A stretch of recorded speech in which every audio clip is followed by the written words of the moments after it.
Hello students, welcome back to your science class. So student, in the previous class in this chapter, that is reproduction, we were talking about the sexual reproduction and we had completed with the sexual reproduction as well as we have seen that what are the different reproductive systems. You see student, talking about the reproductive system, basically you know that the reproduction is done by the male and female. So there will be two reproductive systems. The male are having the different reproductive system. Females are having different reproductive system. Male reproductive system, basically it is the reproductive organs include sperms which is released by a gland, one pair of a gland, two glands are there in it, and that is testis. Testis help in releasing sperm. Now this testis will release the sperm into a duct which is called as sperm duct. Now the sperm duct used to carry the sperm. Now sperms reaches to the tubules which we also call the tubules, that is sperm duct only, which we also call as a vas deferens. So vas deferens, from there it will reaches to a tube like a structure which is called as a urethra, and from urethra it will passes out through penis. So this is how the different organ participate in release of the sperm. Now you see here, when the sperm is what student, that is the male gamete. When it reaches to the sperm duct, and how it is released? It is released by the gland which is called as testis. When it releases to the sperm duct, that is the vas deferens, there the other glands which is present at the layer of the sperm duct, it start giving nutrients to the sperm, and right now the sperm will become, consisting of a lot of other fluid and the nutrients. The fluid, actually the fluid which is present there, it help in giving nutrition to the sperm itself. So now now it is not called as a sperm, but the sperm along with the fluid is called as a semen. So this semen from the sperm duct, from the vas deferens reaches to urethra, and from the urethra it will discharge outside with the help of penis. Now penis is also not only the path for the excreting or discharging the semen student, but also urine is also released from it. So this is how the male reproductive organ is responsible for releasing the sperm from it. Second one is the female reproductive system. In case of a female reproductive system, again here two ovaries are there, which we also call it one pair of ovary, or a glands, are female gland is there which is called as ovary. Now this ovary, they are responsible for releasing the female gamete. Female gamete is what? That is ova. In singular term we will call it ovum, and plural is ova. And every time only one will be released, so it will be ovum student, ovum or egg. Now this ovum or egg is released by ovary, which is a gland, and it is released into a duct which is called as oviduct, as well as called as a fallopian tube. Fallopian tube, when you look at the structure of the fallopian tube, you will like as a finger like a projection is there which help in carrying the egg in it, that is called as oviduct.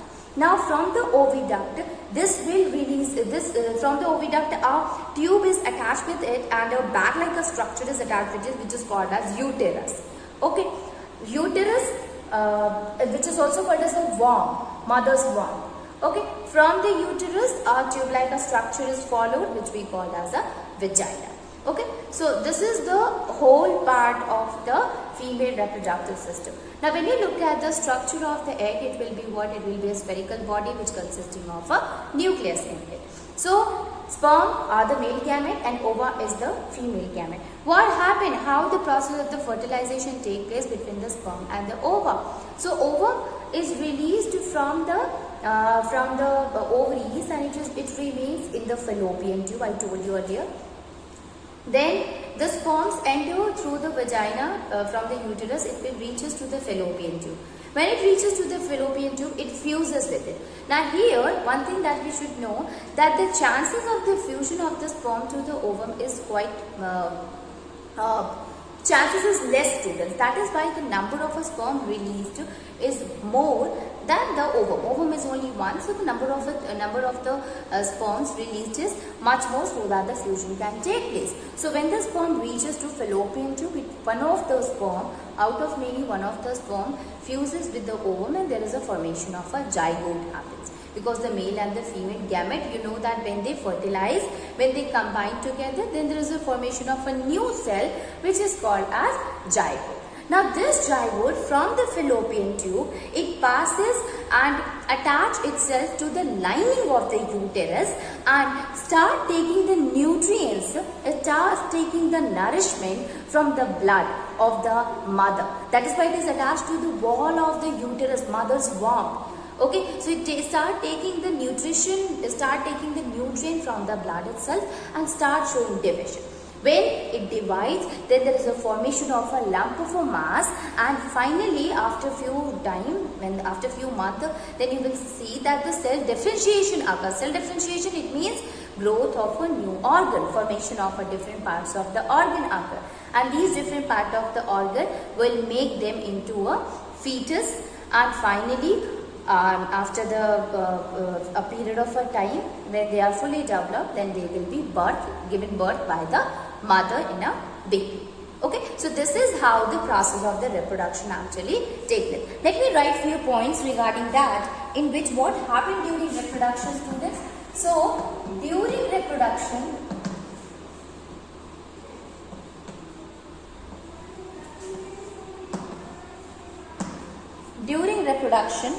the female produces the egg. The female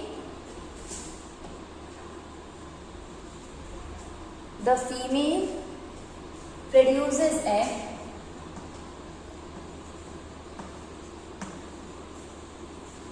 Female produces eggs while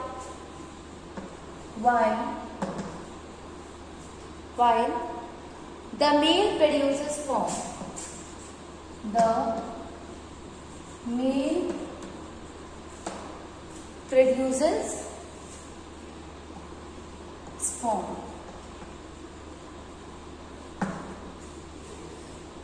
Now that what happened? Which is more in number, we can say. Which is large in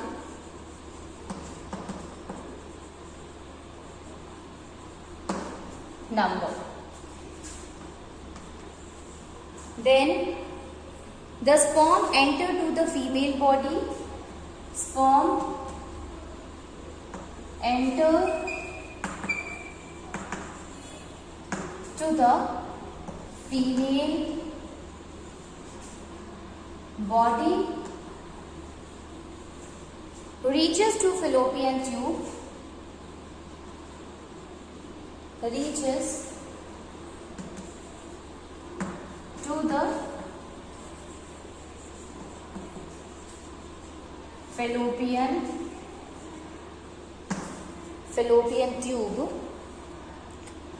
tube, where the fertilization occurs, where it fertilizes with the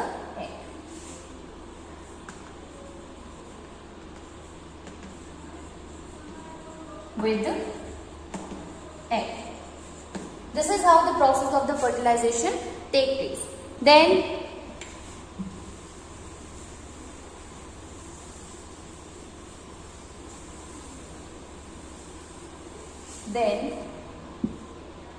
Then what happened?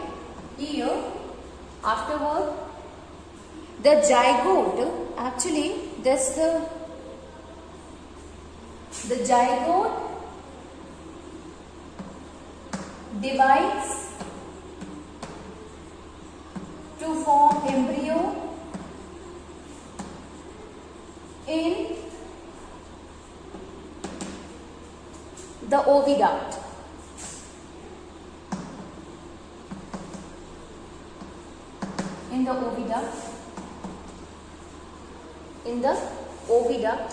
And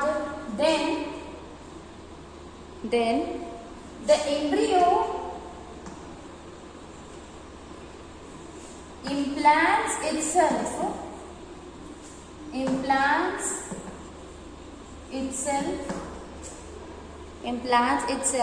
in the wall of the uterus. in the wall of the uterus.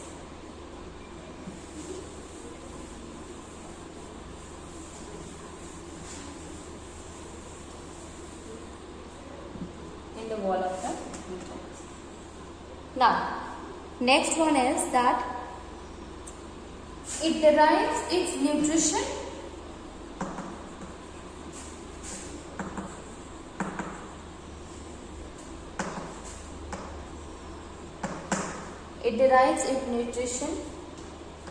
from the mother's body,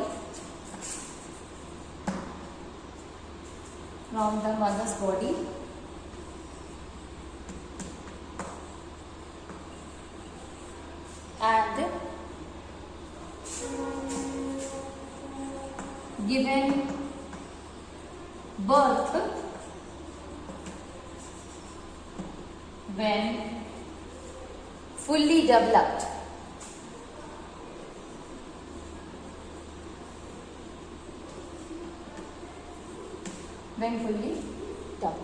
Okay, so this is how the fertilization process takes place. Now, now there's a birth of the baby, so it is really important to take care of the baby, students, because at that time, you see a newborn baby is not able to take proper care of themselves, so they need the mother, they need nutrition, proper nutrition for their proper growth, and this nutrition, this caring will be provided by the mother itself by giving the milk. So it is really important to take care of a newborn baby. Okay, actually the mother's milk, it is consisting of a lot of nutrient which help in providing the proper nutrition as well as resistance towards the diseases. Now, not only this, student, you have heard that the newly born baby, they are giving vaccinated time to time. So it is also important to give the vaccination to the baby. So we can write here, that is proper vaccination, proper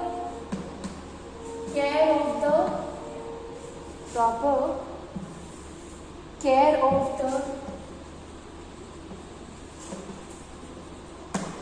baby is needed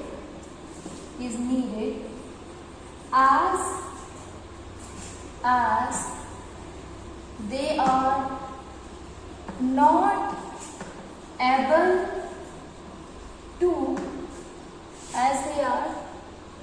not able to take care of themselves.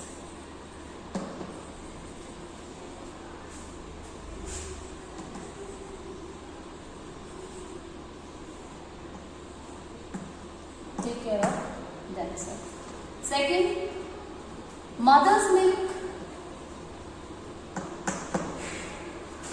Mother's milk provides nutrition and resistance.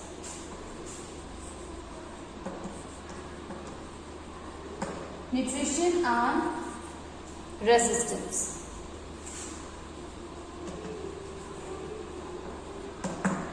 Nutrition and resistance to the baby.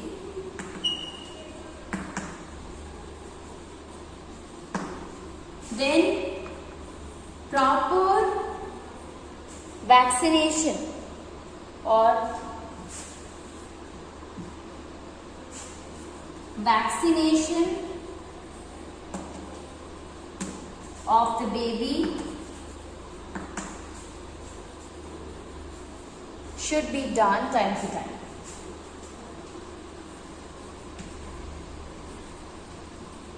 Should be done from time to proper vaccination should be done from time to time. Okay, this is how we can take care of a newly born baby. Now the next one is students. There are two different types of animals also. There are animals which used to give birth to their young ones, and there are animals which used to lay egg. And on the basis of that, we have categorizes animals also into two types. The first one is the oviparous and the second one is the viviparous animal. The name itself says that oviparous are what? Ova, which is called as egg. So these animals, these organisms used to lay egg, and viviparous who used to give birth to their young ones. So there are a lot of animal students which used to lay egg.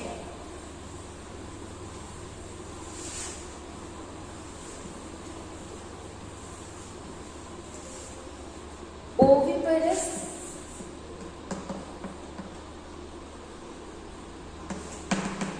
so in case of oviparous, those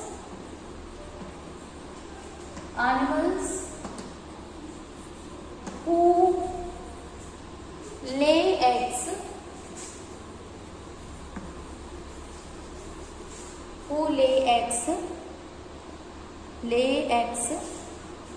from which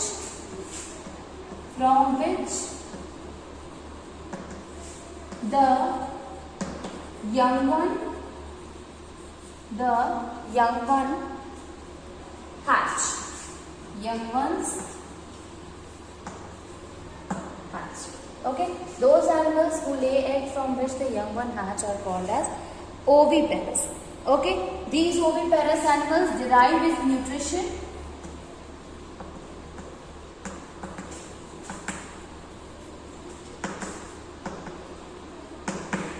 from the egg itself.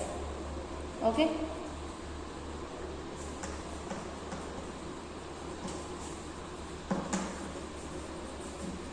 in which it develops.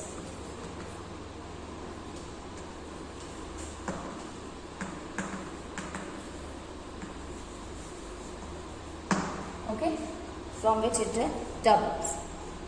Some of the examples, students: butterfly. Butterfly is there. Frog is there. What they used to do at first, they used to lay egg.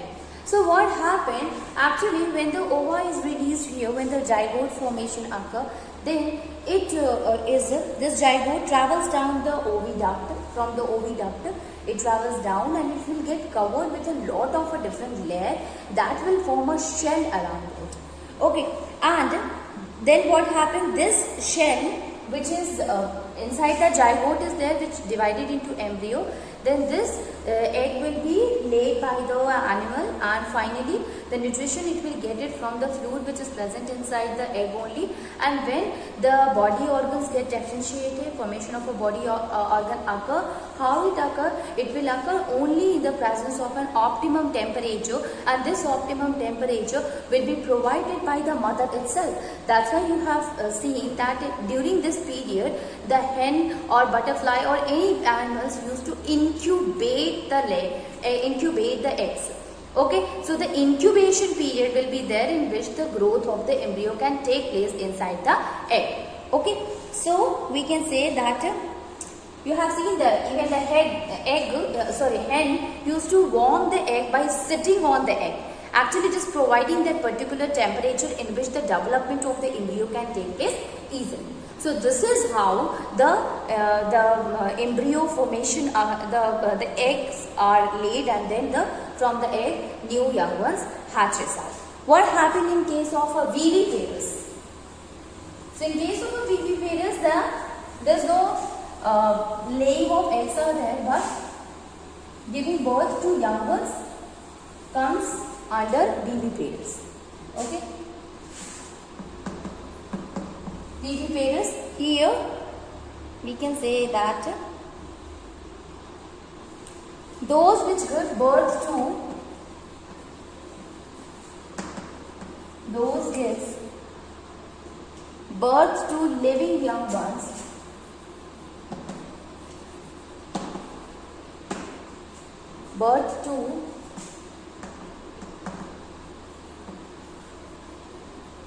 living young ones, living young ones are called as young ones nourished by the mother's body.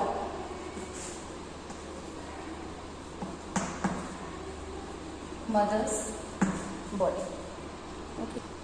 Okay, so here in this case it is nourished by the mother's body, and here there is a birth of the young ones. So lot of animals, all the mammals, there are exception also, like in case of platypus, except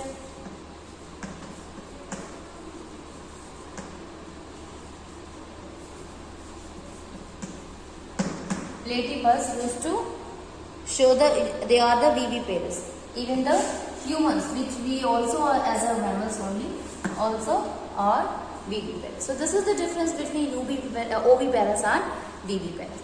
Now he said that in case of oviparous, it lay egg and there is an incubation period. This is that period in which the mother used to provide the warmth to the egg in order to development of the embryo can take place easily in the egg.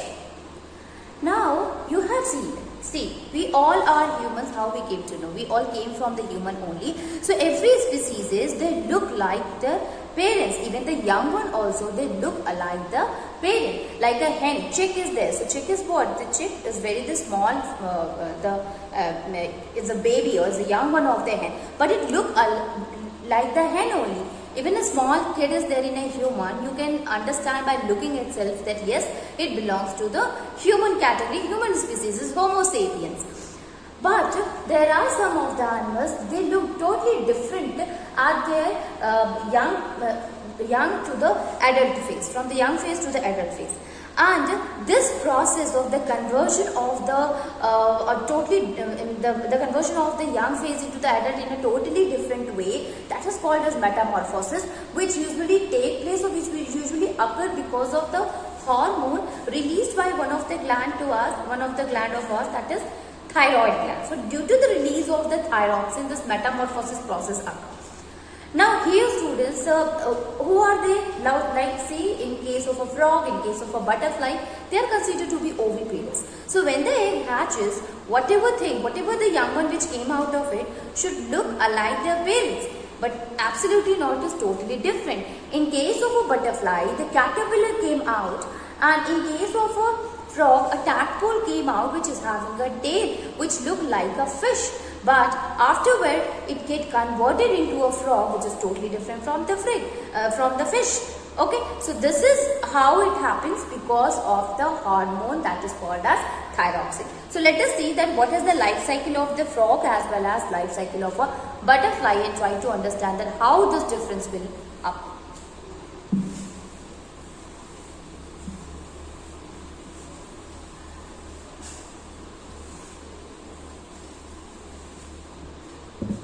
So here, life cycle of frog.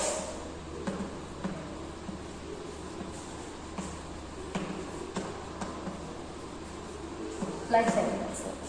What happened in the life cycle of the frog, student?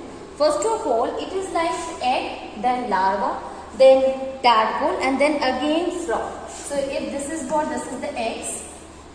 From eggs, larva is there, student, then formation of a tadpole, then tadpole with the frog with the legs, and then I'm simply drawing it like, first of all egg is there, then larva came out of it, then tadpole, and then frog.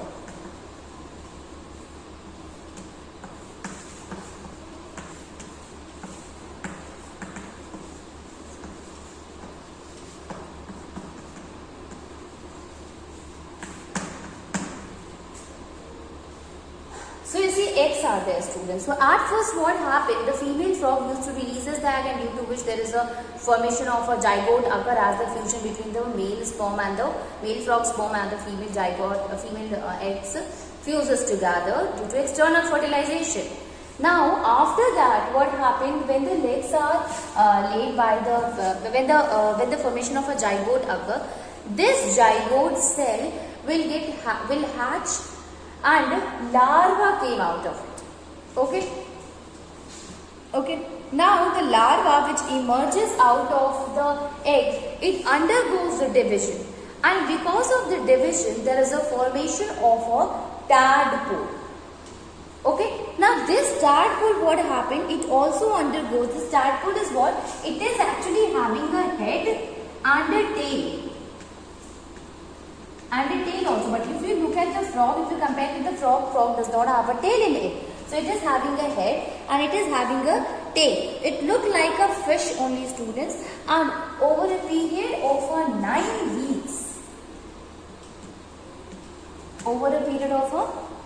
weeks, the tadpole is shaved off the tail. Shading of tail occur. Is shaved off the tail, and finally it develops feet.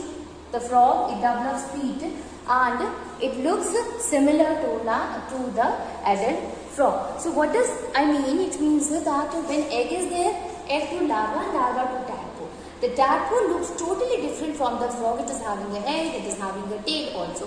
Now what happened? Slowly the tail will start, and after 9 weeks the tail starts shading off, and formation of a leg, feet, paws, they all are formed here, and then it will get totally converted into the adult frog. Okay.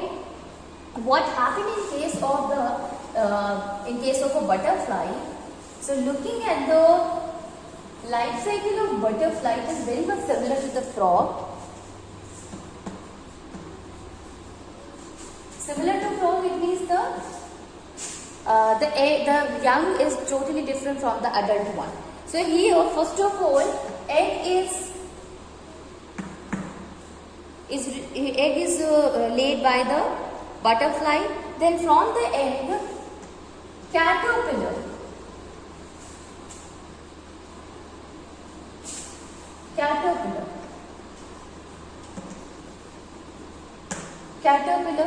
emerges out, and then pupa, and from pupa, butterfly. This is the life cycle of butterfly. Okay, so the eggs are laid by the female frog, and then the caterpillar is their student, and eggs are laid by the butterfly, and then from that the caterpillar, it emerges out. Now this caterpillars, it will forms a protective shell around it, and then when the protective shell is formed around it, then a formation of the pupa occur. This pupa is what? It is covered with the shell, that protective shell.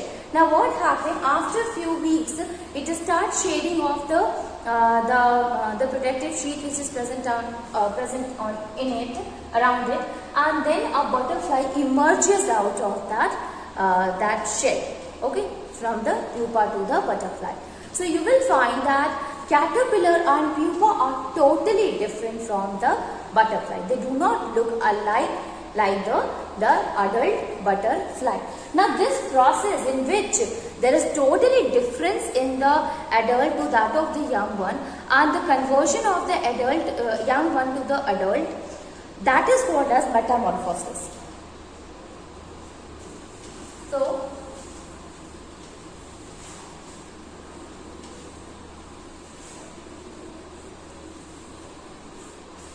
that is the process of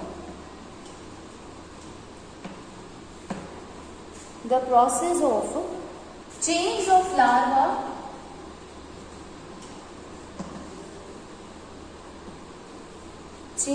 larva or a caterpillar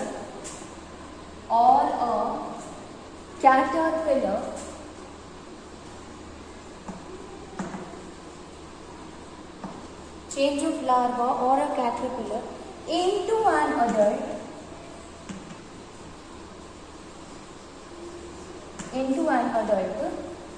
is called as metamorphosis. metamorphosis. Is called as metamorphosis. There's also a term which is called as a clone. What is a clone? When the young ones, they are identical organism to their parent, they are called as a clone. So clone are what? Identical organisms.